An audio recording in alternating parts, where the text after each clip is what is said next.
యమునా నది నీరు విషంగా మారితే అందరూ భయపడ్డారు. కానీ ఒక్క చిన్న పిల్లవాడు మాత్రం ఆ నదిలోకి నవ్వుతూ దూకాడు.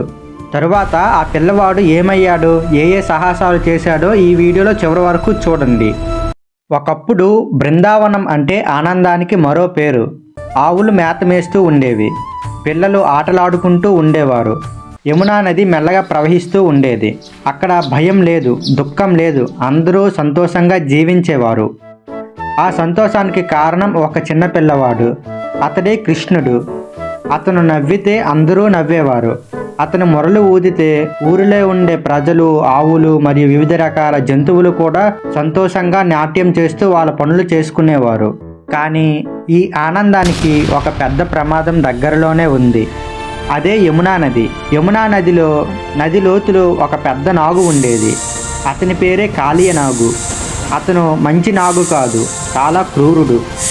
అతని శరీరంలో ఉన్న విషం నీటిలో కలిసిపోతే చేపలు చనిపోతాయి, నీరు తాగిన వారు కూలిపోతారు, చెట్లు ఎండిపోతాయి. అందుకే యమునా నది ఒడ్డున గడ్డి కూడా మొలకెత్తలేదు. ఊర్లో ఉండే పిల్లలు ఇలా చెప్తుండేవారు, యమునా నది దగ్గరకు వెళ్ళకు, అక్కడ మృత్యువు ఉన్నాడు అని చెప్తుండేవారు. ఒకరోజు కృష్ణుడు తన స్నేహితులతో ఆడుకుంటూ యమునా దగ్గరికి వచ్చాడు. అక్కడ ఒక పెద్ద చెట్టు ఉంది. దాని పేరే కదంబం చెట్టు. అందరూ భయపడి ఆ చెట్టు దగ్గరికి వెళ్ళలేదు. కానీ కృష్ణుడు మాత్రం చెట్టు మీదకి ఎక్కాడు. అందరూ చూస్తుండగానే నవ్వుతూ యమునా నదిలోకి దూకాడు. అంతే, నీరు పెద్ద శబ్దంతో చిమ్మింది. అందరూ భయపడ్డారు. కృష్ణుడి స్నేహితులు కృష్ణుడు ఏమయ్యారు అని ఏడ్చుకుంటూ ఊరిలోకి వెళ్ళి ప్రజలకు చెప్పారు. నీటి లోపల కాలే మేల్కొన్నాడు. నా నీటిలోకి ఎవరు వచ్చారు అని కోపంగా గర్జించాడు. అతను చూసింది ఒక చిన్న పిల్లవాడిని. కాళీయ నవ్వాడు. ఇంత చిన్నవాడా సులభంగా చంపేయొచ్చు అని అనుకున్నాడు. అతని తన శరీరంతో కృష్ణుడిని గట్టిగా చుట్టేశారు. ఊపిరి కూడా ఆడకుండా బిగించాడు.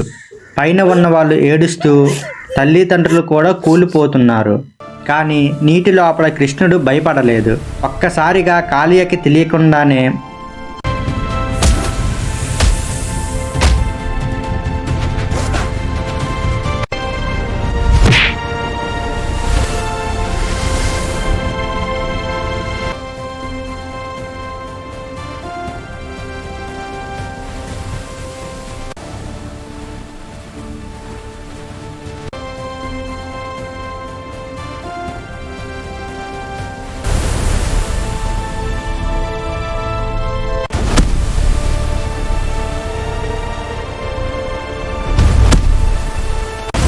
కృష్ణుడు అతని తల మీద నిలబడ్డాడు. అతను ఒక్క అడుగు వేశాడు, తర్వాత ఇంకో అడుగు. కాళీయ తలల మీద నెమ్మదిగా నాట్యం చేశాడు. ప్రతి అడుగు కాళీయ అహంకారాన్ని నాశనం చేసింది. కాళీయ బాధతో విలవిలలాడాడు. అతనికి అర్థమైంది, ఇతను చిన్నపిల్లవాడు కాదు, ఇతను ఒక దేవుడు.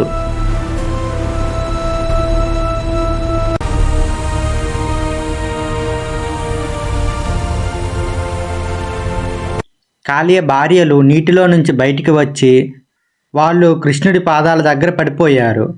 ప్రభూ, మా భర్తలు తప్పు చేశారు, కానీ అతన్ని చంపవద్దు.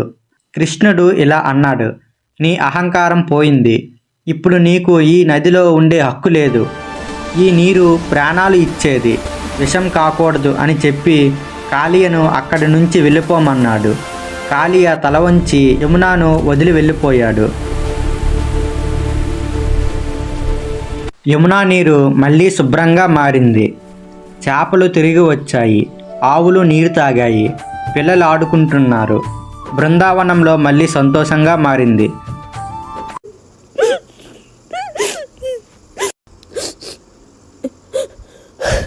యశోదమ్మ కృష్ణుడిని చూసి కౌగిలించుకుంది.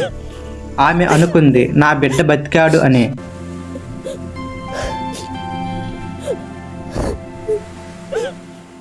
కానీ నిజం ఏమిటంటే ఆమె కౌగిలించుకున్నది లోకాన్ని కాపాడిన దేవుడిని. కృష్ణుడు కాళీయని చంపలేదు, విషాన్ని చంపాడు, అహంకారాన్ని అణిచాడు, ప్రపంచాన్ని కాపాడాడు. ఇలాంటి స్టోరీస్ మరెన్నో కావాలనుకుంటే మన ఛానల్ని ఇప్పుడే సబ్స్క్రైబ్ చేసుకోండి.